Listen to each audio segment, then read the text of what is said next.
Actually, sa Cebu, meron din.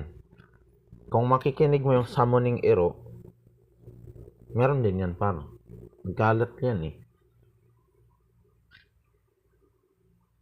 Pero dun sa town na ginawa namin, yun ang pamamalakad namin long way before.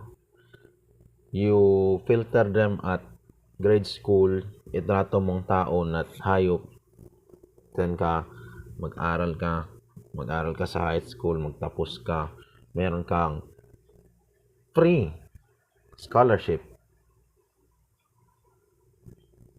Sa Davao City,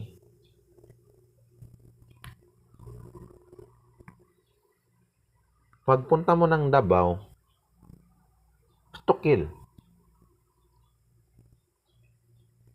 Stukil ba? Ewan, anong city mandate ng Davao